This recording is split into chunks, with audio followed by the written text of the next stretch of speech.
Hello everyone, my name is Akanksha and welcome to Bodhanam classes. तो आज हम पढ़ेंगे हमारा क्लास 11th का chapter number 1 and that is the living world. Living world से हम क्या समझते हैं? लिविंग वर्ल्ड जो भी हमारे आसपास हम देखते हैं, जो भी चीज़ें चलती फिरती हैं, बेसिक डेफिनेशन हम यही बताते हैं लिविंग वर्ल्ड की।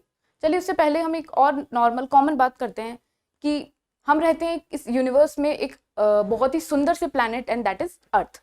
अर्थ पे आप क्या देखते हैं? जो भी इस पिक्चर में आपको दिखाया गया है that is everything is on earth, like all these animals. हमारे पास डिफरेंट डिफरेंट वाटर रिसोर्सेज हैं, माउंटेन्स हैं, ट्रीज हैं, ह्यूमन बींग्स हैं, मतलब ओवरऑल सब कुछ है हमारे पास अर्थ के ऊपर। लेकिन हम यहाँ पर स्पेसिफिकली बात कर रहे हैं about the living world. Living world के बारे में अगर हम बात करें, what is living world? Whoever can reproduce, shows growth, ability to sense environment and give response to the surrounding activities. ये तो बहुत ही साइंटिफिक सी डेफिनेशन हो गई। चलिए हम एक नॉर्मल सी लैंग्वेज में अगर बात करें तो लिविंग वर्ल्ड क्या है?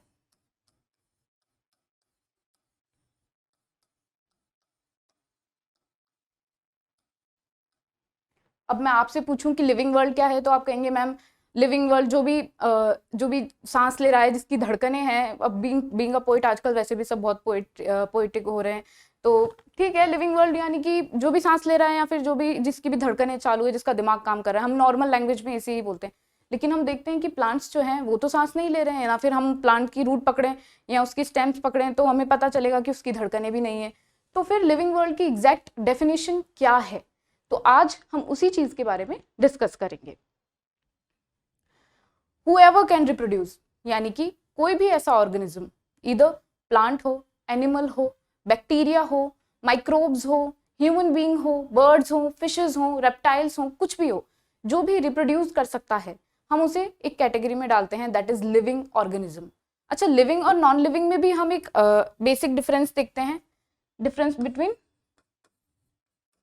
Living and non living. Living यानी क्या? कोई भी चीज जो चल फिर रही है, अपना स्वयं का काम खुद कर रही है, हम बोलते हैं कि ये लिविंग की कैटेगरी में आता है। और नॉन लिविंग चीज जो भी एक निर्जीव वस्तु है, जिसमें कोई भी किसी भी टाइप की लाइफ नहीं है, जिसमें कोई भी टाइप की सेलुलर प्रोसेसेस नहीं चल रही हैं, जिसमें किसी भी प्रकार का रिप्रोडक्शन, मेटाबॉलिज्म कुछ भी नहीं पाया जाता, उसे हम रखते हैं in the category of non living. अब हम अपनी डेफिनेशन पर वापस आए। फीचर्स ऑफ लिविंग ऑर्गेनिज्म, जो मेन आपका जो ये चैप्टर है वो स्टार्ट होता है यहाँ से, features of living organism. Living organism की क्या ऐसी विशेषताएं हैं जो उन्हें नॉन लिविंग थिंग्स से, नॉन लिविंग बींग्स से डिफरेंशिएट करती हैं या अलग करती हैं? क्योंकि जैसा कि अगर आप एक नॉर्मल लैंग्वेज बोलो कि भाई लिविंग बींग वो है जो चल फिर सकता है, लेकिन plants they can not move from their places. But हम ये नहीं कह सकते कि प्लांट्स जो हैं वो नॉन लिविंग है, नहीं, प्लांट्स भी लिविंग थिंग्स हैं, जैसे कि bacterias, viruses. Actually one more thing, virus को जो है मैं आपको यहां लिख देती हूँ। वायरस क्या है? वायरस इज द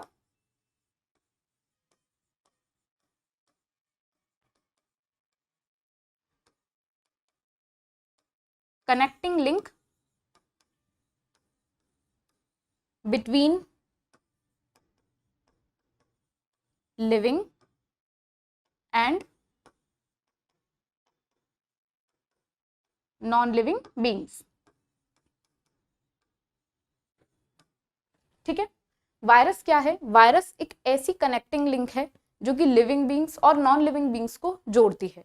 कैसे, उसके बारे में हम आगे बात करेंगे, बट एक बेसिक ओवरव्यू अगर मैं आपको दूं तो वायरसेस जो होते हैं वो अगर आउटर एनवायरनमेंट में रहते हैं तो वो इनएक्टिव होते हैं। उनकी जो बॉडी है उसमें किसी भी प्रकार का, हालांकि उनकी बॉडी एक सिंगल सेलुलर ही होते हैं वो ऑब्वियसली, बट उसके अंदर भी किसी भी प्रकार का कोई सेलुलर रिएक्शंस, कुछ भी एक्टिविटीज नहीं चल रही होती है। लेकिन जैसे ही कोई वायरस किसी ह्यूमन बीइंग या किसी भी लिविंग ऑर्गेनिज्म के अंदर आता है, इधर it can B plant, animal और एनी अदर बीइंग, वो उसकी जो एक्टिविटीज हैं, सेलुलर एक्टिविटीज हैं, जो उसकी फंडामेंटल प्रोसेसेस हैं, वो स्टार्ट हो जाती है। तो इस तरीके से अगर आउटर एनवायरनमेंट में वायरस है then it is in the non living state, and if it is inside someone, some organism, some living organism, तो वो आ जाता है अपनी लिविंग स्टेट में। चलिए back to our definition, features of living organisms. First is reproduction. Reproduction reproduction रिप्रोडक्शन से हमारा क्या मतलब है? कोई भी ऑर्गेनिज्म, चाहे वो प्लांट हो, चाहे वो एनिमल हो, चाहे वो ह्यूमन बींग्स हों, बर्ड्स हों, किसी भी प्रकार का, अगर मैं आपको अब यहाँ ऑर्गेनिज्म की बात कर रही हूँ तो उसमें ये नहीं है कि किसी भी एक प्रकार का आपने ऑर्गेनिज्म अपने या कोई भी जानवर आपने अपने दिमाग में उसकी पिक्चर बनाई, नहीं। ऑर्गेनिज्म मतलब from single cellular organism to multi cellular human being और अ वेरी जाइंट एनिमल और अ वेरी जाइंट बर्ड, चाहे वेल हो, चाहे पेंगुइन हो, चाहे ह्यूमन बींग हो, एक छोटे से बैक्टीरिया से लेकर के एक बहुत बड़े जानवर हो या इंसान हो कि को सभी चीज़ों को एक कैटेगरी में रखा जाता है एंड दैट इज ऑर्गेनिज्म। तो अगर मैं आपको ऑर्गेनिज्म बोल रही हूँ मतलब आपको सारी चीज़ें इमेजिन करके चलना है। लिविंग ऑर्गेनिजम्स के बारे में अगर हम बात करें, अब आप जैसे घर से बाहर निकले, आप अपने आप को भी देख के जाते ही होंगे, ऑब्वियसली आप अपने आप को शीशे में देख कर जाते होंगे। आप क्या हैं? आप एक लिविंग ऑर्गेनिज्म हैं। आप बाहर निकले, आपने अपने चारों तरफ इतने सारे लोग चलते फिरते देखे, गाड़ियां लोग चला रहे हैं, रास्ते में जगह जगह पेड़ पौधे लगे हुए हैं, वो सब क्या है? वो सब लिविंग ऑर्गेनिज्म है। जैसे कि बारिश का मौसम है तो मच्छर आते हैं, वो सब क्या है? वो भी लिविंग ऑर्गेनिजम्स हैं। वो मच्छर जो आते हैं वो भी अपने साथ virus, different type of viruses and bacterias लेकर के आते हैं, वो भी क्या है? वो भी लिविंग ऑर्गेनिजम्स है। मतलब कि लिविंग ऑर्गेनिजम्स क्या है? आप जो कुछ भी अपने चारों तरफ ऑब्जर्व कर पा रहे हो, that is living, that is living organism. अगर उसके अंदर किसी भी प्रकार का इनमें से जो भी दिया हुआ है, इनमें से कुछ प्रकार की उसमें एक्टिविटीज हो रही हैं, it means it can be considered as a living being. तो आपको करना क्या है? आप अपने चारों तरफ निकलिए, बाहर निकलिए थोड़ा और ऑब्जर्व कीजिए कि आपके चारों तरफ क्या प्रोसेसेस चल रही हैं, क्या लोग आ रहे हैं, जा रहे हैं, पक्षी उड़ रहे हैं, तो सब कुछ biology is all about observing the things. आप बाहर निकलेंगे तो आप देखेंगे कि कितनी सारी चीज़ें हैं, क्योंकि बहुत सारी चीज़ें ऐसी हैं जो अभी भी हमने नहीं देखी है। अभी आगे आएगा हमारे चैप्टर में कि there are plenty of species, an number of species present on the earth and still they have not been discovered, उनकी अभी तक खोज नहीं की गई है। तो अगर आप बाहर निकलेंगे आपको पता चलेगा कि कितनी वैरायटी ऑफ ऑर्गेनिजम्स हैं हमारी पृथ्वी पर, कितनी सुंदर सुंदर चीज़ें हैं। क्योंकि अभी क्योंकि बहुत ज़्यादा डिफॉरेस्ट्रेशन हम देखते हैं, कितना सारा डिफॉरेस्ट्रेशन हो रहा है, लोग पेड़ काट रहे हैं, जंगल काट रहे हैं, क्यों? क्योंकि उन्हें बिल्डिंग्स बनानी है। अभी चमक दमक में आपको buildings and all they look cool, but after a while जो शांति मिलती है, जो हमें हमारी मन की शांति मिलती है, वो कहाँ जाकर मिलती है? क्यों लोग मनाली जा रहे हैं, कसूरी जा रहे हैं? वो इसीलिए जा रहे हैं क्योंकि वो वहाँ का जो ऑरा है, जो एक्चुअली में जो अर्थ ने हमें प्रोवाइड किया है, जो जेम्स हमें अर्थ ने प्रोवाइड किए, जो ट्रेजर हमें अर्थ ने प्रोवाइड किया है, वो और कहीं नहीं है। हमने इतने सारे प्लैनेट्स हैं हमारे सोलर सिस्टम में, बट कहीं पर भी ये एनवायरनमेंट नहीं है जो अर्थ पे है। सो what is it is because of all the living beings. लेकिन हम human beings always being prior egoistic होकर के सारा कुछ जो भी हो रहा है हमारे अकॉर्डिंग होना चाहिए, नेचर को भी हम एक्सप्लॉइट कर रहे हैं। अभी आपने देखा होगा कोविड के दौरान जब सारे लॉकडाउन जब लगा था तो ऐसा बोला गया था कि काफ़ी सारे जंगलों में से जो जानवर थे, हिरन वगैरह थे, ये सब सड़कों पे आने लग गए थे। लेकिन उत्तराखंड काफ़ी सुनने में आया था, कई स्टेट्स से हिमालय जो था वो क्लियरली विजिबल होने लग गया, नदियों का पानी साफ हो गया। क्यों? क्योंकि ह्यूमन का इंटरप्शन वहाँ पर रुक गया और जो प्रकृति थी उसे फ्लॉरिश करने का और अच्छे से मौका मिला। तो हमें भी एक चीज़, पढ़ाई के साथ साथ हमें भी ये चीज़ अपने दिमाग में रखनी है कि हमें जो भी चीज़ें दी गई हैं हमें उनका ध्यान रखना है। जो भी प्रकृति ने हमें रिसोर्सेज दिए हैं हमें उनका भी ध्यान रखना है। चलिए back to the topic, reproduction, features of organism, living organism. पहला है रिप्रोडक्शन। रिप्रोडक्शन से क्या मतलब है आपका? कोई भी प्लांट है, आप देखते होंगे जैसे प्लांट है उसके आसपास उसी स्पीसीज के प्लांट नन्हे नन्हे पौधे आने लगते हैं। क्यों? उस प्लांट ने रिप्रोडक्शन किया है। या फिर पॉलिनेशन होता है, चिड़िया होती है, मधुमक्खियाँ होती हैं, वो एक पेड़ से, कई बार देखते होंगे फूलों के ऊपर मधुमक्खियाँ या तितलियाँ भिन भिनाती रहती हैं। क्यों? क्योंकि वो एक मोड ऑफ रिप्रोडक्शन है, उस प्लांट को रिप्रोड्यूस करने में, यानी कि अपनी जैसी ऑफस्प्रिंग और बनाने में हेल्पफुल है।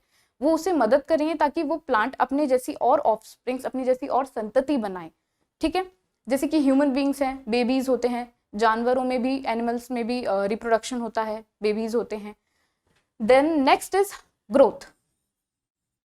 Growth is also a very important feature of being a living being. Growth as in क्या मतलब है आपका? ग्रोथ से आप क्या समझते हैं? कि किसी भी इंसान में ऐसा तो नहीं जैसा वो पैदा हुआ है, जैसा वो बना है वैसा का वैसा ही वो लाइफ लॉन्ग रहेगा, नहीं, उसमें कुछ ना कुछ ग्रोथ होंगी। नंबर ऑफ सेल्स बढ़ेंगे, एन नंबर ऑफ सेल्स घटेंगे, different type of cellular activities होंगी।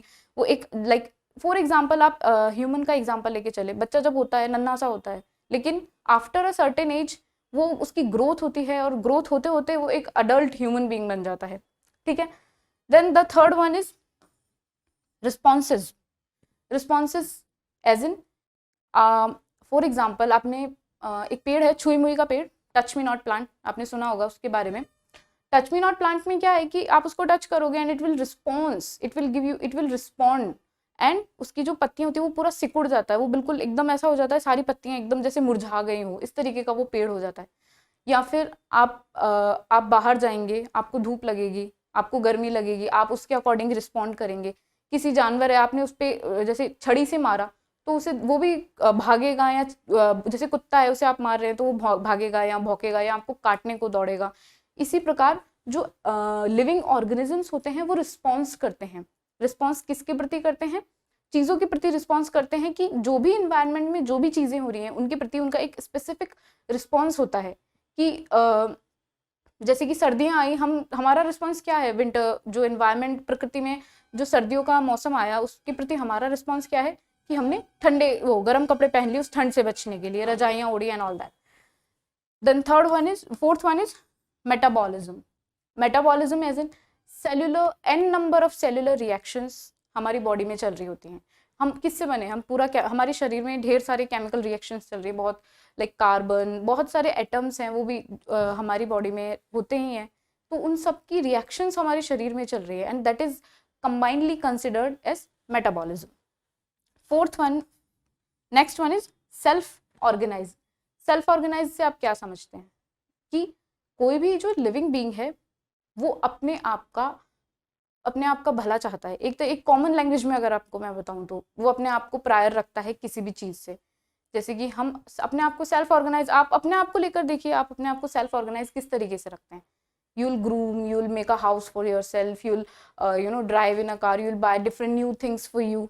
This is what we do for self organization. हम अपने अच्छे के लिए कुछ ना कुछ करते हैं। सेम एज दैट, जैसे कि पक्षी है वो अपने आप को सेल्फ ऑर्गेनाइज कैसे करते हैं?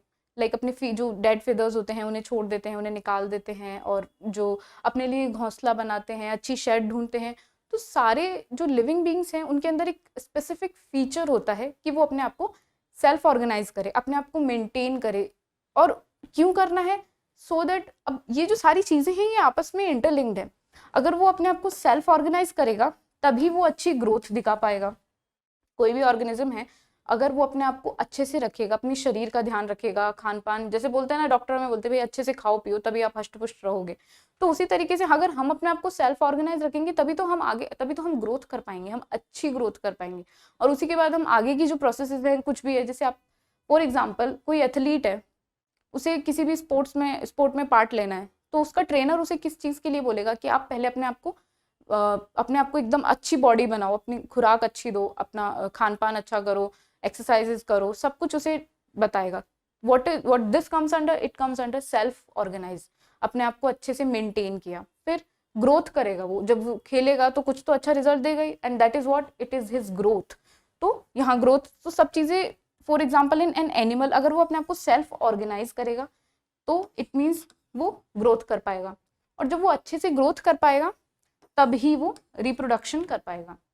Growth and reproduction are correlated, somehow they are correlated, क्योंकि अगर अच्छी ग्रोथ होगी तभी रिप्रोडक्शन होगा, और रिप्रोडक्शन होकर कोई संतति बनेगी तभी तो वो ग्रो कर पाएगी ना। Then next is interaction. Last and final is, it's not the final but amongst all of these it is also very important, interaction. Interaction से क्या मतलब है? पर्यावरण के प्रति हमारा क्या इंटरेक्शन है? कोई भी आपको पेड़ अच्छा लगा, आपने घर आए, आपने वो पेड़ सर्च किया, नर्सरी गए, आपने वो पेड़ उसी टाइप का या फिर वही कोई पेड़ आप लेकर के आए, आपने उसे अपने घर में उस पौधे को अपने घर में गमले में प्लांट कर लिया। What is this? This is our interaction towards the environment.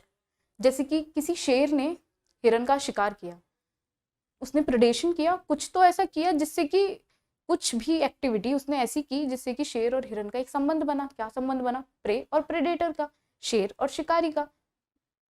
शेर ने शिकार किया एंड किसका किया? हिरन का। तो शेर ने हिरन के साथ क्या किया? एक इंटरेक्शन किया। जैसे कि हम देखते हैं, अभी मैंने आपको 2 मिनट पहले एक चीज़ बोली थी कि हम देखते हैं कि फूलों के ऊपर तितलियां भिन भिनाती है, मधुमक्खियां भिन भिनाती हैं। तो वो उनका क्या है, वो फूलों के साथ उनका क्या है, एक इंटरेक्शन है। इंटरेक्शन मतलब कोई भी ऐसी एक्टिविटी जो हमें हमारे सराउंडिंग एनवायरनमेंट से, चाहे वो लिविंग हो चाहे वो नॉन लिविंग हो, हमें उससे जोड़ रही है, दैट इज इंटरेक्शन।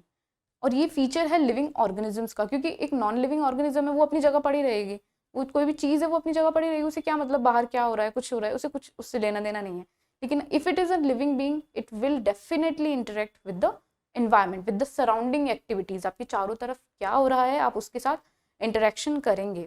इंटरेक्शन हम इस तरीके से भी कर सकते हैं कि मैं अच्छे खासे मूड में हूँ, कोई आया, किसी ने मुझे 10 बातें सुनाई, कुछ भी लड़ा, कुछ भी किया, होता है हमारे साथ कई बार, अच्छे खासे मूड में होते हैं, दोस्त ने आया कुछ भी सुनाया, दिमाग खराब हो जाता है, एकदम अपसेट डाउन हो जाते हैं बिल्कुल। What is this, this is also N interaction. हमने उसके साथ इंटरेक्ट किया, उसने हमारे साथ इंटरेक्ट किया, दैट्स वाई हमारा मूड जो है वो चेंज हुआ, कुछ तो हमारे अंदर बदलाव आया, this is interaction. Next up is growth. अब हम डिटेल में इनके बारे में पढ़ेंगे। ग्रोथ क्या है, एक जो साइंटिफिक डेफिनेशन अगर मैं आपको बताऊं ग्रोथ की, तो व्हाट इज ग्रोथ?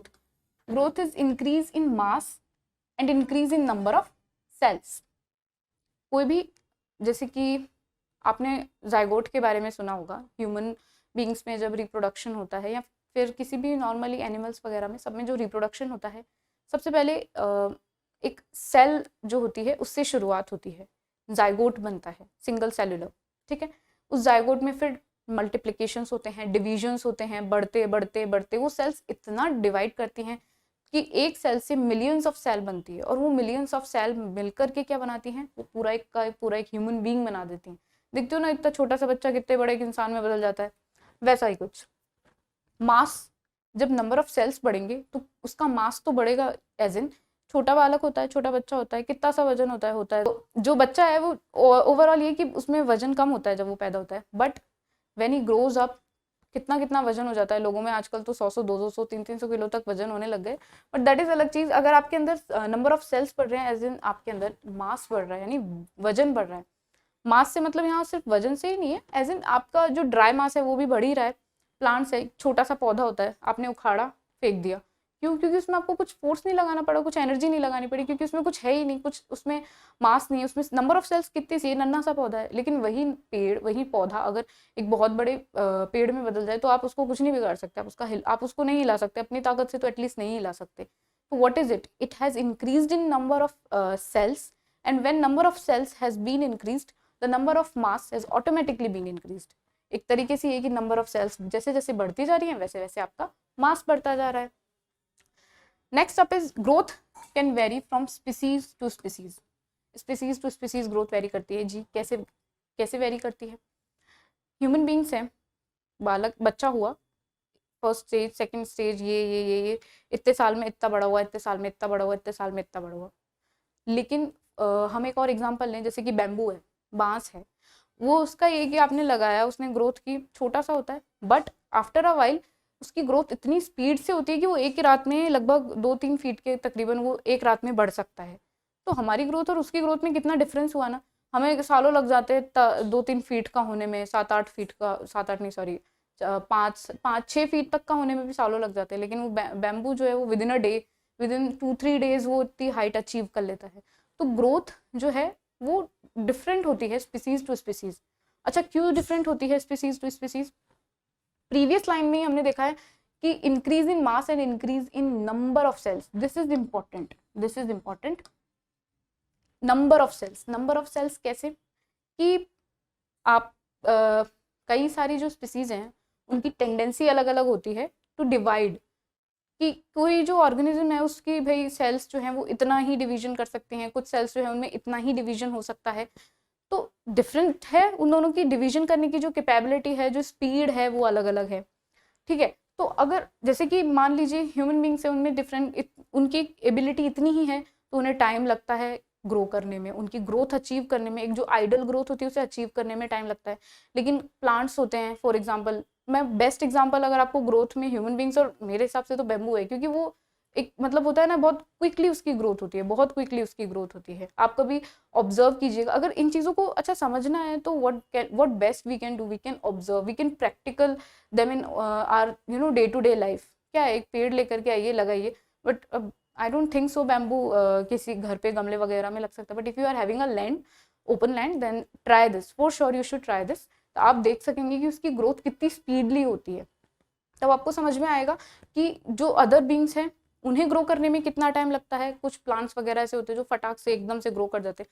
अच्छा, कुछ प्लांट्स ऐसे भी होते हैं जिन्हें सालों लगते हैं बढ़ने में, लाइक ह्यूमन बींग्स से भी ज़्यादा उन्हें टाइम लग जाता है अपनी ग्रोथ अचीव करने में। तो that is what this line means totally, growth can vary from species to species. ठीक है, in plants growth can be seen throughout the life, while in animals growth is limited over a certain age. अच्छा, this is also an important and a different point. अभी हम बात कर रहे थे उनकी कद के एज एन उनका लंबाई चौड़ाई, उनका साइज के बारे में, but this is also a different point. कैसे कि प्लांट्स जो हैं उनमें ग्रोथ लाइफ लॉन्ग चलती है। कैसे चलती है?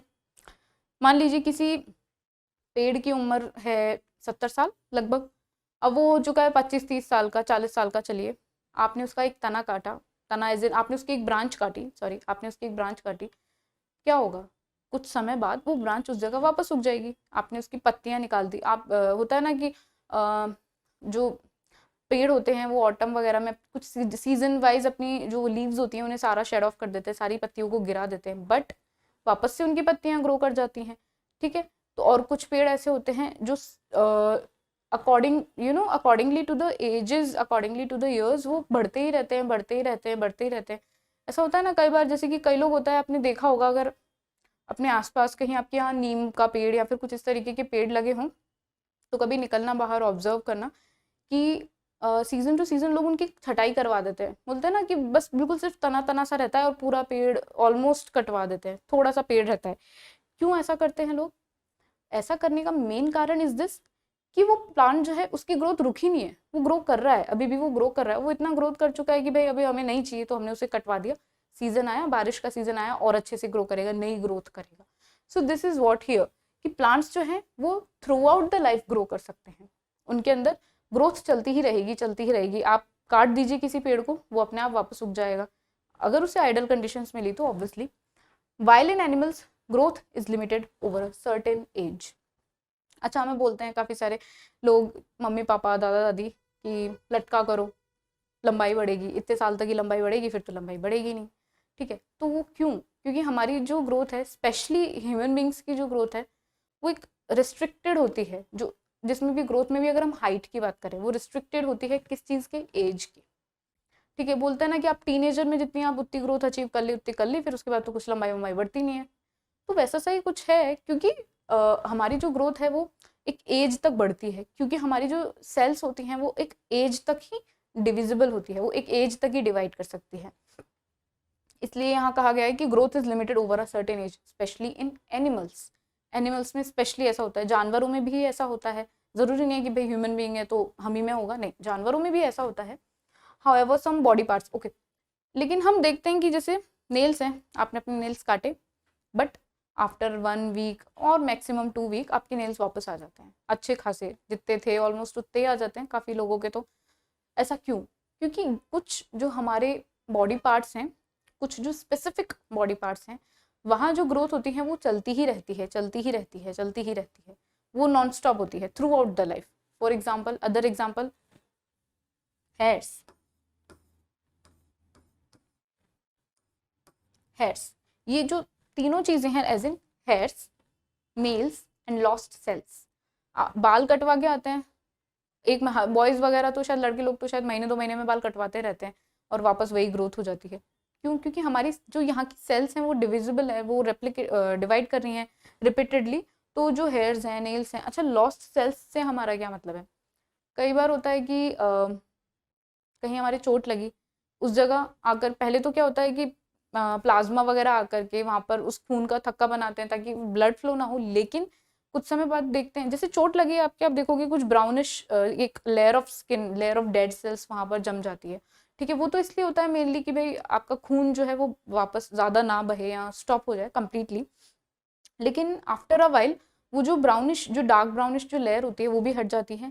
क्यों? क्योंकि उसके नीचे की जो लेयर ऑफ स्किन है, जो उसकी सेल्स है स्किन की, वो डिवाइड करती हैं, वो क्योंकि वहाँ की सेल्स लॉस्ट हो गई, वो डिवाइड करती हैं, और डिवाइड करने के बाद क्या होता है, वो वापस पूरा उधर एक पूरी कंप्लीट लेयर बना लेती है।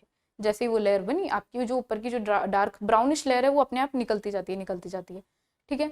अच्छा, इसका एक और इम्पॉर्टेंट मैं आपको एग्जाम्पल दूँ लॉस्ट सेल्स का, तो इट कुड बी लिवर। बोलते ना कि लिवर, कई बार होता है लिवर में, आजकल तो माहौल भी ऐसा है कि लोग बाग, खान पान भी ऐसा है कि ऑर्गन्स हमारे काफ़ी जल्दी जवाब दे देते हैं। तो जैसे कि लिवर है, उसमें कुछ खराबी आ गई क्या, ये जैसे कि मान लीजिए ये हमारा लिवर है, मैं एक रफ डायग्राम आपको बना के बता रही हूँ। मान लीजिए इस पार्ट में कुछ खराबी आ गई, ये जो पार्ट ऑफ लिवर है डैमेज हो गया है, या फिर यहाँ की सेल्स खराब हो गई, या फिर कुछ भी, उसकी वजह से आपका पूरे लिवर पे प्रभाव पड़ रहा है, वो पूरा लिवर ही काम नहीं कर पा रहा है अच्छे से। तो क्या होगा, डॉक्टर्स क्या करेंगे, इस पार्ट को ही काट देंगे, इस पार्ट को ही हटा देंगे, इसी को उड़ा देंगे। But your liver cells has the tendency, has the capability to divide its cells regularly, repeatedly. तो अगर आपने इसका आधा लिवर भी काट दिया ना, लिवर के पास ये पावर होती है, अगर आप लिवर को आधा भी काट देते हो, आधे तक भी, तो it has the regeneration power. मैं यहाँ लिख देती हूँ लिवर, एक second, liver has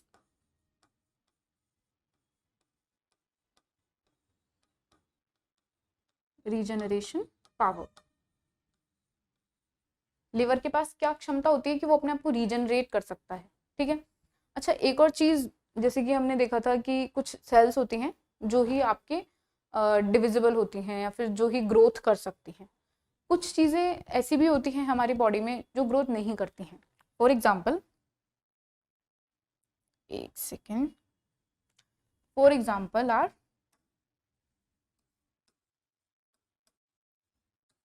RBCs and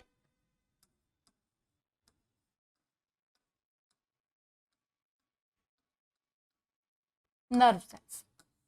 पढ़ा होगा आप लोगों ने 10th में, इतना सा तो हमें पता है कि what is RBCs। RBCs are red blood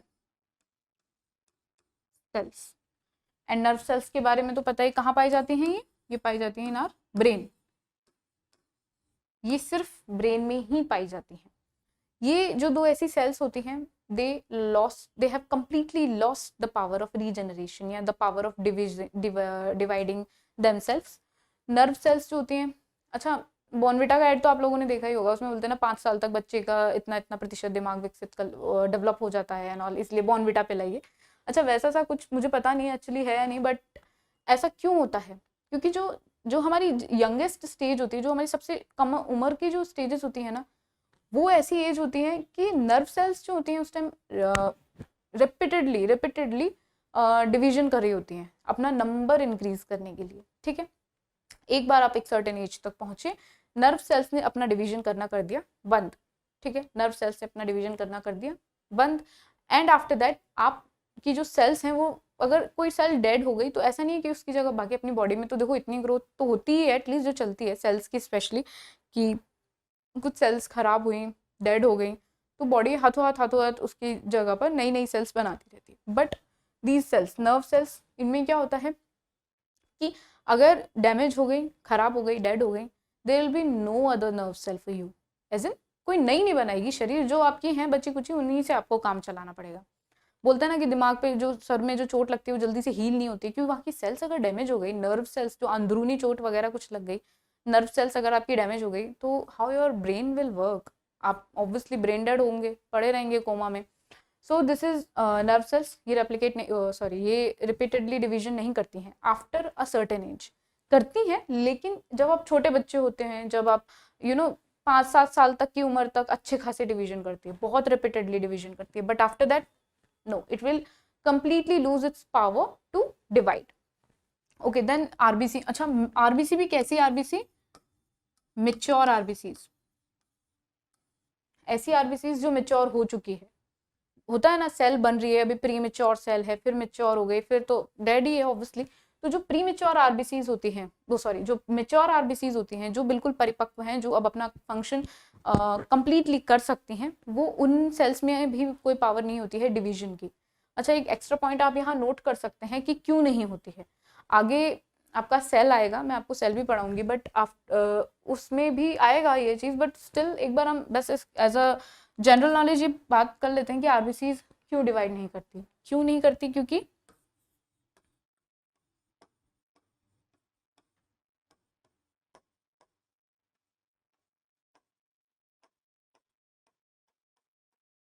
it lacks cell organelles.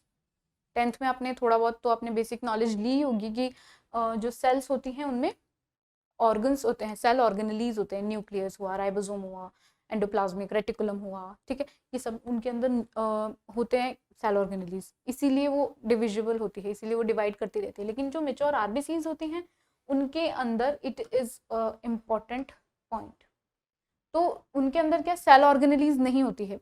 अच्छा, मुझे लगता है कि 11th is you know root of other exams, all other exams, क्योंकि बोलते हैं ना कि आप कुछ भी कॉम्पिटेटिव एग्जाम आपको पढ़ना है, you just have to study NCERT, 9वीं 10वीं 11वीं 12वीं की आप एनसीईआरटी पढ़ लो, मोर देन इनफ है, मत पढ़ो कुछ उसके बाहर। तो ये एक ऐसी स्टेज है जहाँ आप जितना ज्ञान ले लेंगे उतना आपके आगे फ्यूचर में काम आएगा, क्योंकि this is so basic information that will not get in the higher classes. अगर आप बीएससी एमएससी की स्टेज पे पहुंच गए तो आपको कोई ये बताने नहीं बैठेगा कि आरबीसी क्यों डिविजिबल नहीं होती, क्योंकि भाई उनमें सेल ऑर्गेनेलीज नहीं होते, कोई नहीं बताएगा, क्योंकि व्हाट दे एक्सपेक्ट कि आप जो क्लासेस से आए हैं आप लर्न करके आए होंगे। सो इसीलिए इन छोटी छोटी चीज़ों को नोट करते चलिए अपने, या फिर हाईलाइट करके रखिए, so that they can help you in future. Why RBCs can not divide? Because it lacks cell organelles. चलिए next slide. Okay, second point है हमारा रिप्रोडक्शन। रिप्रोडक्शन के बारे में हमने अभी थोड़ा सा ओवरव्यू लिया था, बट एक अच्छे से अगर हम बात करें तो reproduction refers to producing organisms more और less similar to parents. More और लेस सिमिलर से क्या मतलब है? मोर और लेस एज इन हमारे मम्मी पापा बोलते हैं ना कि अच्छा तुम तो अपने पापा पे गए हो, अच्छा तुम अपनी मम्मी पे गए हो, so what is this? We are more और less like our parents. Like कुछ कुछ तो ऐसे होते हैं जो हूबहू अपने पेरेंट्स के जैसे दिखते हैं। सारा अली खान को आपने देखा होगा, वो बिल्कुल अपनी मम्मी जैसी दिखती है। सो जस्ट लाइक दैट कि जो रिप्रोडक्शन है it refers to producing organism more और less to similar to the parents. एक नीम का पेड़ होता है, वो अपने जैसा ही नीम का पेड़ बनाएगा, ठीक है। एक हाथी होता है तो वो अपने जैसा ही हाथी पैदा करेगा, ठीक है। लेकिन हालांकि थोड़े वेरिएशंस आते रहते हैं, स्पेशली ह्यूमन बींग्स में बहुत वेरिएशंस आते हैं कि भाई पापा ऐसे हैं, मम्मी ऐसी, इनकी शक्ल ऐसी, बच्चे की शक्ल थोड़ी डिफरेंट हो गई, तो it is because of the variations. इसीलिए उन्होंने सिमिलर नहीं यूज़ किया है, टोटल सिमिलर यूज़ नहीं किया है, मोर और लेस सिमिलर वर्ड हमने यहाँ यूज़ किया है। अच्छा, multicellular organisms generally reproduce sexually, this is important, and unicellular और lower organisms reproduce by asexual means. इससे हमारा क्या मतलब है? मल्टी सेलुलर ऑर्गेनिजम्स में कौन आता है, पहले तो हम उसके बारे में बात करते हैं। तो मल्टी सेलुलर ऑर्गेनिजम्स, अच्छा किसी स्लाइड में तो डाला था, anyway multicellular organisms are those जो कि बने होते हैं मिलियंस ऑफ सेल्स से, एन नंबर ऑफ सेल्स, कोई गिनती नहीं है, काउंट नहीं कर सकते आप इतनी सेल्स, आप कहीं काउंट करने बैठोगे? Cell is a microscopic unit of life, ठीक है। तो मल्टी सेलुलर जो ऑर्गेनिजम्स हैं ढेर सारी मिलियंस ऑफ सेल्स से मिलकर के बने होते हैं। लेकिन यूनिसेलुलर, यूनि का मतलब ही क्या है? Where is uni? यूनि का मतलब है सिंगल, एक सेल से बना होता है। एग्जाम्पल्स आपने अगर सुना हो तो मैं यहाँ लिख देती हूँ यूनिसेलुलर के examples, that is amoeba, amoeba के बारे में आपने पढ़ा होगा, ठीक है। प्लेनेरिया भी यूनिसेलुलर ही है, ठीक है। नहीं, I think planaria is not unicellular. अब अमीबा ध्यान रखिए, मोस्ट जो इसका इंपॉर्टेंट एग्जाम्पल है दैट इज अमीबा, पैरामीशियम, ठीक है। ये सब चीज़ें किस में आते हैं? लाइक बैक्टीरियाज, वायरसेस, ये सब आते हैं किस में? यूनिसेलुलर में। ये सारे जो हैं सिंगल सेल, यूनि मतलब सिंगल, सिंगल सेल से बने होते हैं। ये भी देखिए कि हम इतने सारी सेल्स से बने, और इस दुनिया में, इस ब्रह्मांड में ऐसे ऐसे जीव भी हैं जो सिर्फ एक सेल पे सर्वाइव कर रहे हैं, और इतना सर्वाइव कर रहे हैं कि हम मल्टी सेलुलर्स का जीना उन्होंने बिल्कुल खराब कर रखा है। फॉर एग्जाम्पल कोविड, अभी आपने ताज़ा कोविड के बारे में काफ़ी खबरें सुनी होंगी, बट थोड़े बहुत उसकी साइंटिफिक इन्फॉर्मेशन भी ले लेते, अपार्ट फ्रॉम कि कितने हॉस्पिटल्स में कितने मरीज आए, तो उससे वो ज़्यादा आई थिंक बेनिफिशियल होता कि वायरस जो है, कोविड वायरस, ऐसा भी नहीं है। पहली बात तो ये ध्यान में रखना है कि हमारी जो नेचर है उसमें इतनी सारी स्पीशीज़ ऑलरेडी प्रेजेंट है जो कि हमने डिस्कवर नहीं की अभी। ये कोई नहीं बोलेगा कि कोविड नया नया आ गया, अरे नया कहाँ से आ गया? कोविड के वेरिएंट्स पहले से भी हैं। कोविड बहुत सारा जो बहुत सारे सालों से ऑलरेडी प्रेजेंट है, but covid is the new variant, it is the new variant, और वो आ गया, वो नया वेरिएंट आ गया। कोविड नया बीमारी कुछ नहीं आया है, ठीक है। तो जो वो वायरस है सिंगल सेल का है, और अभी हमने स्टार्टिंग में पढ़ा था वायरस जो है वो तो पूरा लिविंग भी नहीं है, पूरा नॉन लिविंग भी नहीं है, बट सोचो उस एक सिंगल सेलुलर ऑर्गेनिज्म ने इतने सारे ह्यूमन बींग्स के साथ क्या ही किया है, तो सब आपको पता है। सेकेंडली हाँ, multi cellular organism sexually reproduce करते हैं। सेक्सुअली रिप्रोडक्शन से हमारा क्या मतलब है कि मेल पेरेंट फीमेल पेरेंट मिलकर के एक ऑफस्प्रिंग को प्रोड्यूस करते हैं, एक बच्चे को जन्म देते हैं या बच्चे को प्रोड्यूस करते हैं। लेकिन जो यूनिसेलुलर होते हैं या फिर लोअर ऑर्गेनिजम्स में कौन आते हैं, तो लोअर ऑर्गेनिजम्स में आपके यूनिसेलुलर ही आते हैं, बाइसेलुलर भी आते हैं, कुछ कुछ ऐसे भी ऑर्गेनिजम्स है जो एक सेल पे जिंदा है, एक ही सेल के बने हैं। टोटल बॉडी ही is made up of one cell and you can not even see them with naked eyes, you have to see them with microscope. आप देख ही नहीं सकते अपनी नॉर्मल आंखों से, तो आपको माइक्रोस्कोप की ही जरूरत पड़ेगी, और वो भी हाई मैग्निफिशियल उसकी पावर के साथ। लोअर ऑर्गेनिज्म ही यूनिसेलुलर, बायसेलुलर, कुछ जो बिल्कुल बहुत बहुत बहुत की ऐसी काउंटेबल नंबर ऑफ सेल्स से मिलकर के बने होते हैं, दैट इज लोअर ऑर्गेनिज्म। वो रिप्रोड्यूस करते हैं बाय एसेक्सुअल। एसेक्सुअल का मतलब क्या है? सेक्सुअल रिप्रोडक्शन भी अभी आप आगे पढ़ोगे तो वो भी रिप्रोडक्शन भी अगर आप आगे पढ़ोगे तो वो भी डिफरेंट डिफरेंट टाइप का होता है, सेक्सुअल, एसेक्सुअल, वेजिटेटिव। तो एसेक्सुअल से हमारा क्या मतलब है? एसेक्सुअल इज कि जिसमें जो पेरेंट है उसने अपनी ही बॉडी से कुछ नया बना दिया, उसमें अदर किसी और पेरेंट का कुछ नहीं गया, उसका कोई योगदान नहीं है, एक सिंगल पेरेंट ने अपने आप में से ही एक नया ऑफस्प्रिंग बना दिया। इसके एग्जांपल्स, जो बेस्ट एग्जांपल्स हैं इसके, फंजाई। फंजाई क्या करती है? Produce millions of asexual spores. क्या बनाती है? Millions of asexual spores and spread easily. Fungi जो होती है, फंजाई फंगस, फफूंद, डिफरेंट डिफरेंट ब्रेड पे ब्रेड होती है, रख दो कुछ दिनों के लिए बाहर, कुछ ग्रीनिश ग्रीनिश आपको दिखता होगा ना, उस पे आलू होता है, आप बाहर रख दो, सब्जियां सफेद सफेद सा, या मशरूम आपने देखा होगा, ये सब क्या है? ये फंगस है, ये फंजाई है। तो ये क्या करती हैं? एसेक्सुअली रिप्रोड्यूस करती हैं। कैसे? एसेक्सुअल स्पोर्स बनाती हैं। ये जो एसेक्सुअल स्पोर्स हैं ये भी आगे जाकर बहुत सारे टाइप्स के हैं, बट अभी हम एक बेसिक ओवरव्यू ले रहे हैं। तो उसमें एसेक्सुअल स्पोर्स फंजाई बनाती है। मिलियंस क्यों बनाती हैं? क्योंकि ज़रूरी नहीं है ना कि अभी ह्यूमंस में या फिर मोस्टली एनिमल्स में, हायर एनिमल्स में overall, and human is also an animal, social animal. तो हायर एनिमल्स में तो क्या होता है कि भाई 1 2 3 4 5 बच्चे पैदा किए, ज़्यादा से ज़्यादा। जानवरों में होता है जैसे कि, तो उनकी सर्वाइवल जो पावर है वो ज़्यादा होती है, ठीक है, कि वो सर्वाइव कर जाएंगे, ठीक है। जैसे कि इंसानों में 1 या 2 बच्चे पैदा हुए तो उनकी पावर होती है कि हाँ वो सर्वाइव कर जाएंगे। मैक्सिमम केसेस में तो सर्वाइव कर ही जाते, तभी तो पॉपुलेशन इतनी बड़ी हुई है। लेकिन जो फंजाई है उसमें क्या, एकदम खुद फंजाई इतनी सी, उसमें माइक्रोस्पोर्स बनाएगी वो एकदम। एसेक्सुअल स्पोर्स कितने होंगे? बिल्कुल माइक्रोस्कोपिक ही तो होंगे, बिल्कुल जो ऑब्वियसली जो आपको नहीं दिख सकते, इतने से ही होंगे वो। तो वो एसेक्सुअल स्पोर्स मिलियंस में बनाती है। क्यों? क्योंकि उस मिलियंस में कुछ एक आधा चुनिंदा होते हैं जो आगे जाके रिप्रोड्यूस कर पाते हैं, बाकी सारे खत्म। क्योंकि इन्वायरमेंट भी तो है आगे, और अदर स्टिमुलस भी तो हैं जो कि उसके अगेंस्ट इंटरेक्शन करेंगे, वो हमने अभी आगे पढ़ा था interaction. This is also a type of interaction कि फंजाई ने स्पोर्ट्स तो बना दिए, बट इन्वायरमेंट में सर्वाइव कर पा रहे हैं, नहीं कर पा रहे हैं, उसके साथ इंटरेक्शन कर पा रहे हैं, नहीं कर पा रहे हैं, दैट इज ऑल्सो इंपॉर्टेंट। और जिन्होंने इंटरेक्शन कर लिया, जिन्होंने सर्वाइव कर लिया, वो आगे जाकर के एक नया फंजाई बना देंगे, ठीक है। प्लेनेरिया की हम बात करें, that is also called as flatworms. Planaria क्या करता है? Reproduce by regeneration.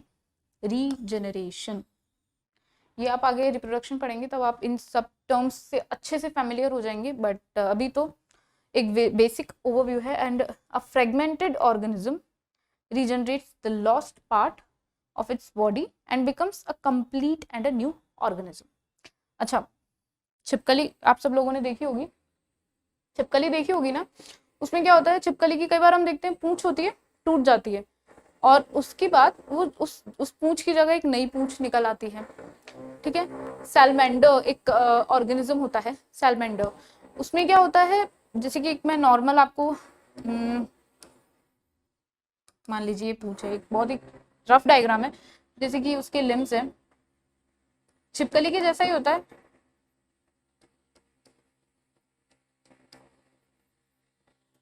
छिपकली के जैसा ही होता है सैलमेंडर भी।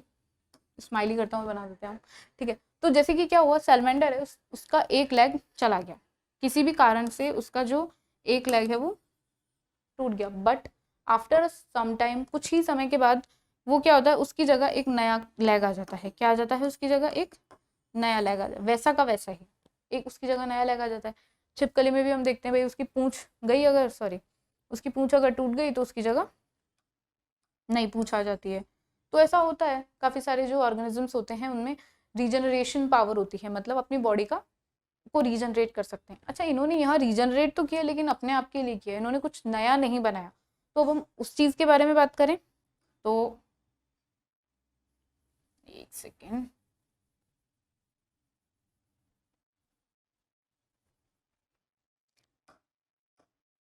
जैसे कि ये कोई ऑर्गेनिज्म है, मान लीजिए फ्लैटवॉर्म है, ठीक है, ये फ्लैटवॉर्म है, ठीक है।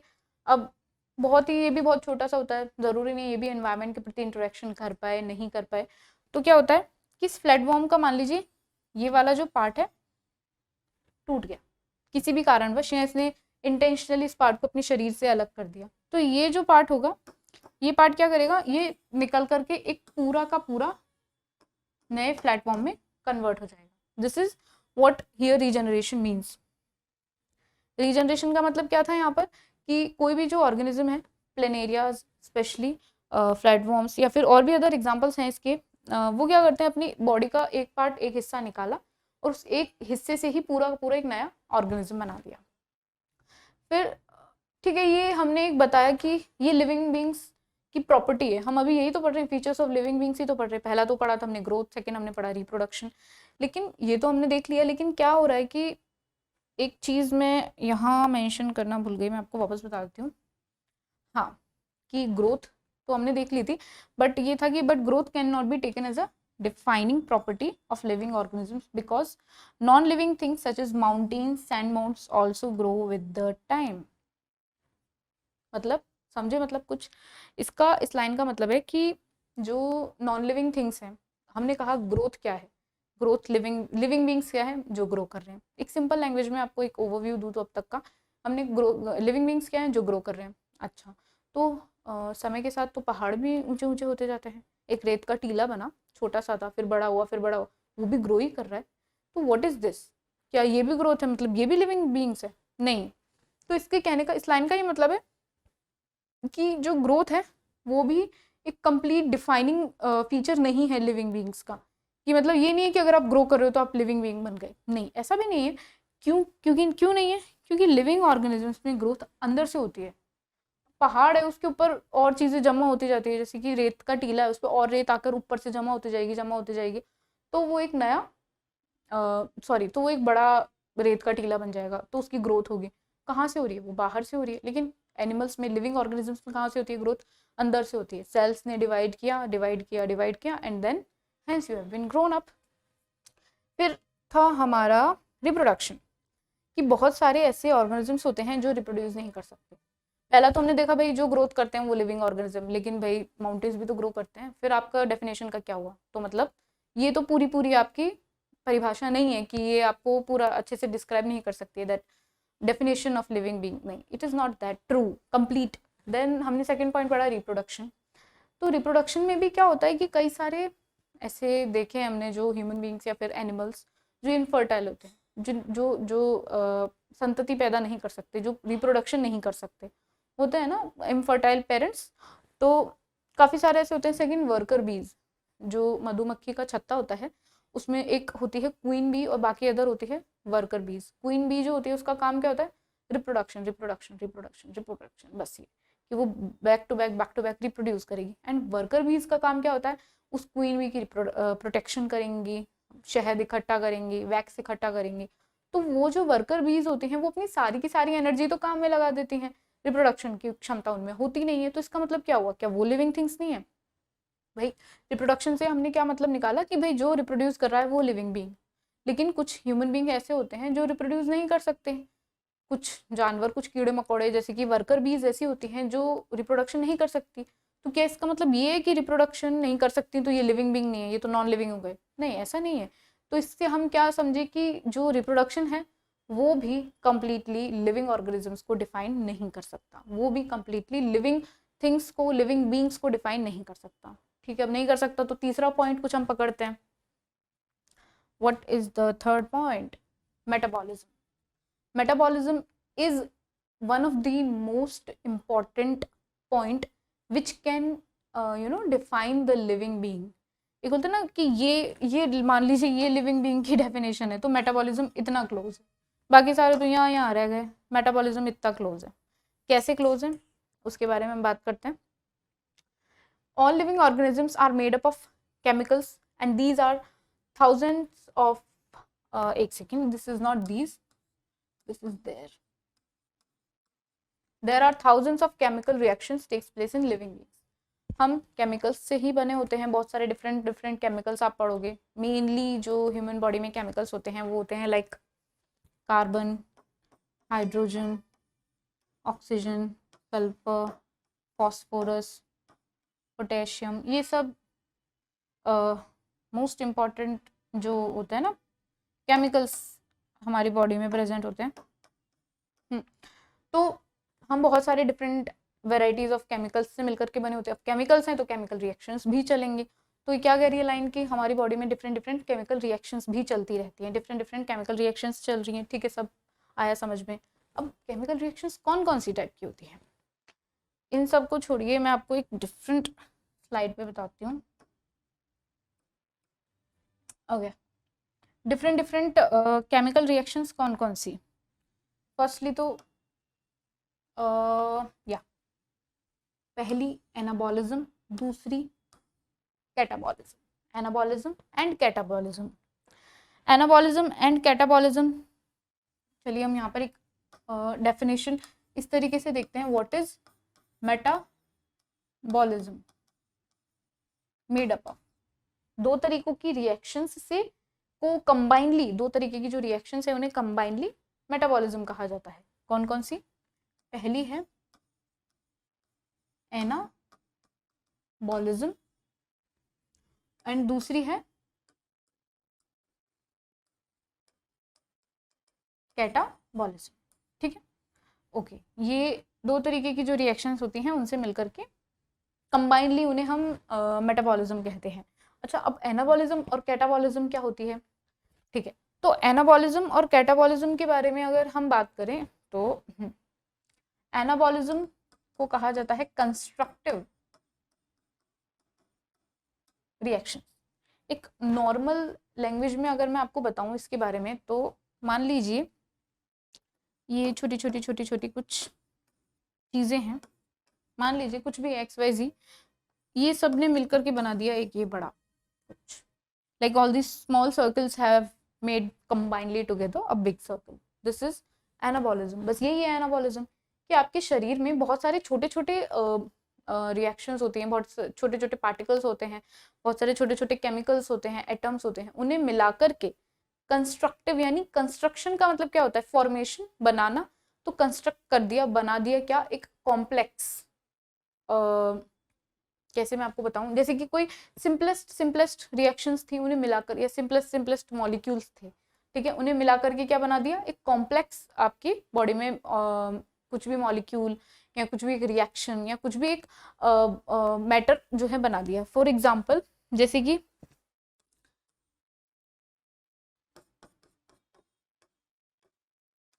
ये क्या है? This is the formula of glucose, molecular formula, chemical formula. तो अब ये तो हमने पढ़ लिया क्या, लेकिन ये बना किससे होता है? ये बना होता है कार्बन, ऑक्सीजन, हाइड्रोजन। तो दिस इज एनाबॉलिज्म कि छोटे छोटे जो एटम्स हैं, छोटे छोटे जो मॉलिक्यूल्स हैं, उन्होंने मिलकर के क्या बनाया? जो सिंपलर मॉलिक्यूल्स हैं, सिंपलर मॉलिक्यूल्स ने मिलकर के क्या बनाया? एक complex molecule. This is anabolism. Next up is catabolism. अच्छा, जो मेन इंपॉर्टेंट एग्जांपल है एनाबॉलिज्म का, दैट इज फोटोसिंथेसिस।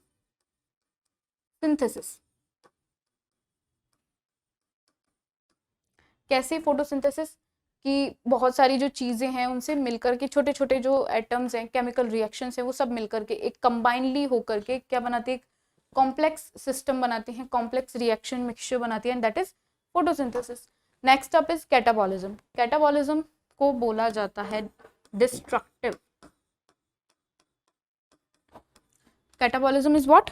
तो catabolism is destructive reactions. Destructive मतलब, इसे भी हम बताते हैं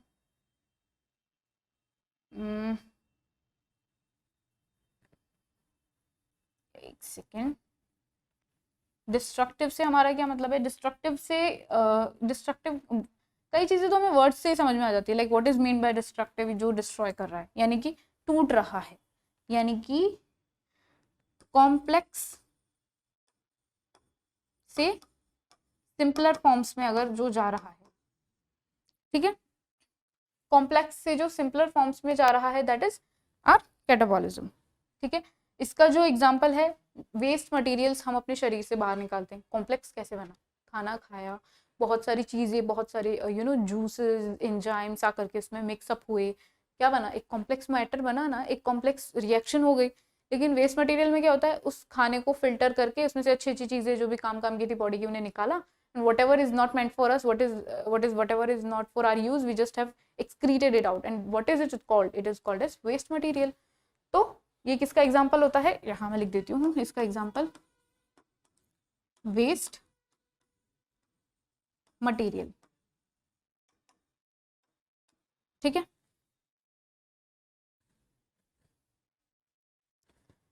नेक्स्ट, तो ये कहाँ गया? ये जो सारी रिएक्शंस हैं can also takes place outside the cell, outside the body. अच्छा, ये बोला हमने कि मेटाबॉलिज्म तो उन्हीं में हो सकता है सर जो आपका लिविंग बीइंग है, अगर नॉन लिविंग है तो उसमें मेटाबॉलिज्म नहीं हो सकता। केमिकल रिएक्शंस कहाँ से करेगा? Complex to simpler, simpler to complex कहाँ से बनाएगा? तो ठीक है, ये तो एक स्ट्रॉन्ग पॉइंट दे दिया हमने कि चलो ठीक है, मेटाबॉलिज्म तो उन्हीं में हो सकता है जो लिविंग बीइंग्स है, जो जीवन है जिनमें, किसी भी प्रकार का, चाहे प्लांट हो, चाहे एनिमल्स हो, चाहे कुछ भी हो। लेकिन जो ये रिएक्शंस है, दिस एनाबॉलिज्म, ये जो रिएक्शन है, ये जो रिएक्शन है, ये वाली, ये आपकी शरीर के बाहर भी कर सकते हो आप। देखते हैं हम आजकल, कितना आप लोगों ने सुना होगा, आजकल तो जाइगोट ही बॉडी के बाहर बनाने लग गए, in vitro fertilization, if you have ever heard about it, studied तो कहाँ से होगा भी। तो उसमें क्या हो रहा है कि शरीर के बाहर ही जाइगोट बना दिया। तो अगर आप पूरा एक इंसान शरीर के बाहर बना सकते हो, तो these reactions I guess these are very simpler. तो आप इन्हें इन विट्रो यानी एक ऑप्टिमल कंडीशंस में, लैब में आपने इन्हें किया, इन्हें इन रिएक्शंस को आप कर सकते हो। लेकिन ये रिएक्शंस अगर आप लैब में कर रहे हो तो वो लिविंग थिंग्स तो नहीं कहलाएंगी, but these are called as living reactions. What they will call? Living reactions. मतलब ये सिर्फ तभी पॉसिबल हो सकती हैं जब आप इन्हें वो सब चीजें दे जो आपके शरीर में आपको प्रोवाइड करवाई जाती हैं। इसीलिए हम इन्हें क्या कहा जाता है? इन्हें हम क्या कहते हैं? लिविंग रिएक्शंस, ठीक है। ये एक हमारा स्ट्रॉन्ग पॉइंट हो गया। Next up is cellular organization. तीन चीज़ों के बारे में हम बात कर चुके हैं कि भाई लिविंग बीइंग है आप एक जीवित हैं, आपके अंदर जीवन है। क्या क्या फीचर है? Growth, second is reproduction, third is metabolism, fourth is cellular organization. Cellular organization में क्या होता है कि हमें पता है, see this is one of the most important line, पूरी एक सब्जेक्ट बनी हुई है इसके ऊपर, सेल बायोलॉजी करके पूरी एक सब्जेक्ट इसी पे, कि cells are the smallest unit of life. Smallest unit of life is what? Cell, ठीक है। तो अब वो चीज़ें अलग है कि भाई सेल के अंदर भी तो न्यूक्लियस होता है, न्यूक्लियस के अंदर भी तो डीएनए आरएनए होता है, बट नहीं, जो मेन मुख्य यूनिट है जिस पे जीवन निर्भर है, दैट इज सेल। सबसे पहला ओरिजिन भी तो एक सेल से ही हुआ होगा ना, सबसे पहले शायद यूनिसेलुलर आए हों, फिर ग्रोथ कर करके आज इतना बड़ा इंसान ही बन गया। तो these are the building blocks of living things, all living things.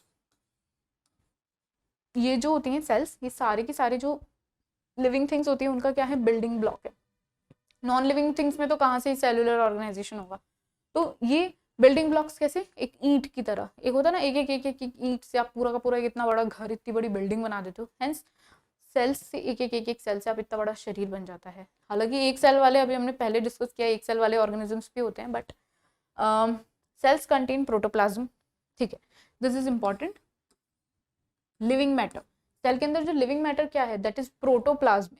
Protoplasm के अंदर ही सब कुछ है, सेल के अंदर ही सब कुछ है, सेल में पूरा भरा हुआ है प्रोटोप्लाज्म। और उसी के साथ प्रेजेंट है क्या? Cell organelles. सेल ऑर्गेनेलीज, ये सब आगे आप जैसे जैसे आप बढ़ते जाएंगे आगे, आप डिस्कस करते जाएंगे हम। सेल ऑर्गेनेलीज में क्या है? Perform different functions at cellular level and result into life processes. Cell organelles, all these nucleus, ribosomes, endoplasmic reticulum, lysosomes, ठीक है, ये सब चीजें क्या है? सेल ऑर्गेनेलीज, माइटोकॉन्ड्रिया, ठीक है। तो ये सब क्या है? इन सब का अपना अपना एक स्पेसिफिक रोल है, अपना अपना एक अलग काम है, निश्चित काम है। और ये उन कामों से क्या होता है, वो काम करेंगे, वो अपना अपना काम करेंगे, और काम करके वो एक सेल थी उससे दूसरी बनाई, दूसरी से तीसरी बनाई, तीसरी से चौथी बनाई, इस तरीके से एन नंबर ऑफ सेल्स बना दी and result into life process. Result into what? Result into life processes. एक पूरा का पूरा जीवन बना दिया। एक जाइगोट से एक पूरे के पूरा ह्यूमन बीइंग, या फिर एक जाइगोट से एक पूरा का पूरा एक लिविंग बीइंग बना दिया।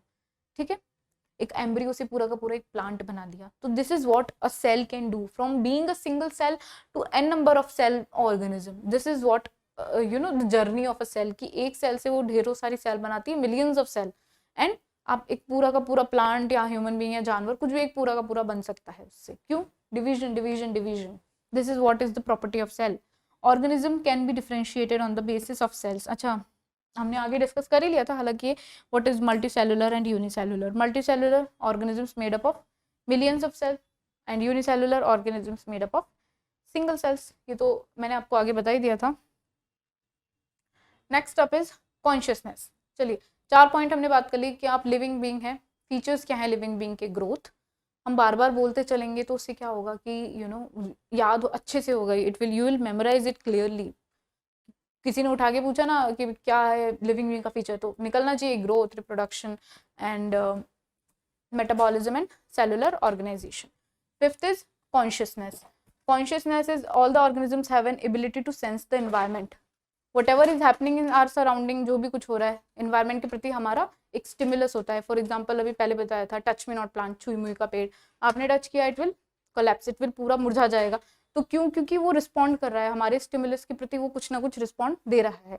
ठीक है, which can be physical, chemical और बायोलॉजिकल। फिजिकल भी हो सकता है, केमिकल, जो स्टिमुलस आप दे रहे हैं वो फिजिकल भी हो सकता है, केमिकल भी हो सकता है एंड बायोलॉजिकल भी हो सकता है। कोई फिजिकल प्रोसेस यानी कि जैसे कि कोई टेम्परेचर के प्रति आपने कुछ रिस्पॉन्स किया, या फिर लाइट के प्रति आपने, किसी भी चीज़ के प्रति आपने रिस्पॉन्स किया, केमिकल्स के प्रति आपने रिस्पॉन्स किया, तो chemical stimuli. Biology is the story of life on earth. What is biology? Biology is the story of life on earth. Next up is एक normal question अगर मैं आपसे पूछूं, what is biology? Biology क्या है? तो biology is the story of life on earth.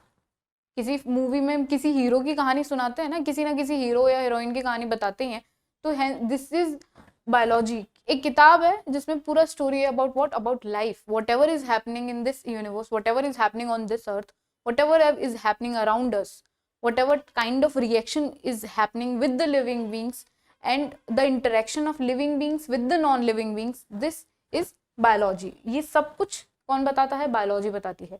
Biology से ये नहीं है कि आपने बायोलॉजी पढ़ रहे हो तो आप सिर्फ लिविंग ऑर्गेनिजम्स के बारे में पढ़ोगे, नहीं, आप नॉन लिविंग के बारे में भी कुछ ना कुछ पढ़ोगे, लाइक माउंटेन्स हुआ, आप जो एनवायरनमेंट में हमारे आता है एनवायरमेंटल स्टडीज में, माउंटेन्स हुआ, रिवर्स हुए, वाटर रिसोर्सेज जो होते हैं वो हुए, लैंड हुई, तो these are non living beings. पर हम उनसे, उनके बारे में हम क्यों पढ़ रहे हैं? क्योंकि उनका प्रभाव कुछ ना कुछ तो है हमारे जीवन पर, और हमसे उन पर कुछ ना कुछ तो प्रभाव पड़ ही रहा है, तो इसलिए हमें उनके बारे में भी पढ़ना पड़ेगा। And this comes under what? This comes under interaction. अच्छा, अब हम कुछ भी पढ़ रहे हैं या फिर आप कुछ भी आपके लाइफ में हो रहा है आगे पीछे अगल बगल, तो कोशिश कीजिए कि आप रिलेट करें उससे चीज़ें बायोलॉजी से। कि आपने एक पौधा लगाया, 10 15 20 दिन बाद आपने देखा तो वो थोड़ा बड़ा हुआ, क्यों? हमने क्या रिलेट किया यहाँ? उसने ग्रोथ की, पौधे ने ग्रोथ की तभी तो हुआ ना। फिर लाइक किसी गली में कुत्ता है, कोई भी बिल्ली है, उसने छोटे छोटे से पपीज दिए, बच्चे दिए बिल्ली ने या कुत्ते ने, तो व्हाट इज दैट? रिप्रोडक्शन। उसने अपनी संतति पैदा की, उसने अपने जैसे और बनाए, उसने क्या किया? रिप्रोडक्शन। ये भी क्या है? एक फीचर है ना लिविंग बीइंग का। जैसे कि इंटरेक्शन तो आप बहुत इजीली देख सकते हैं।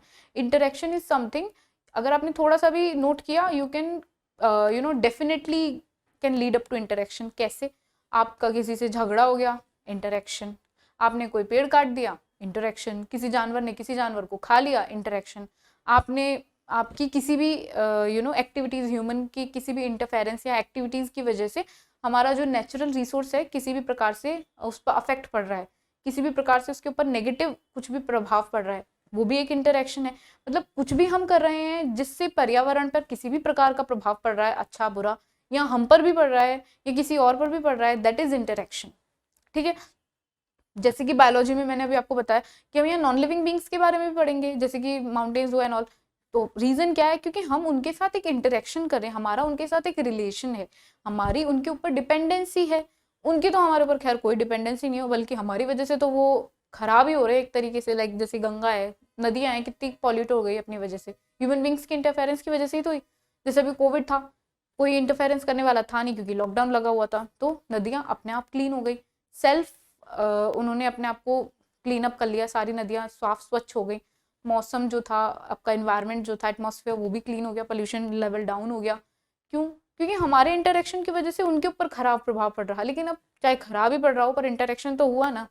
तो what ever is happening in are surrounding, either it can be living being or it can be non-living being, if it is having any kind of impact on our lives, or we are related to that, if we are having some correlations with it, it will comes under biology. But most importantly, biology will tell us each and everything about life, कैसे बन रहे हैं human being, कैसे life generate हो रही है, कैसे life खत्म हो रही है, के सब चीज के बीच की जो पूरी रिएक्शंस हैं, सिस्टम्स हैं, सारी स्टोरी है, वो सब कुछ कौन बताता है? सब कुछ किसके अंदर मिलता है हमें? बायोलॉजी के अंदर। किताब ही देख लो अपनी, बायोलॉजी की किताब, सब कुछ ही है उसके बारे में, सेल, टिश्यू, एनवायरनमेंट, इवोल्यूशन, सब कुछ ही है। तो वो पूरा लाइफ के बारे में ही तो बता रही है, सारी चीजें कहीं ना कहीं लाइफ के बारे में ही तो है। ठीक है, तो आज हमने पढ़ा about the basic features, basic knowledge किस चीज के बारे में, हमारे लिविंग वर्ल्ड के बारे में। आई होप आप सभी को मेरा लेक्चर पसंद आया होगा। So thank you for watching my video and stay safe and stay healthy.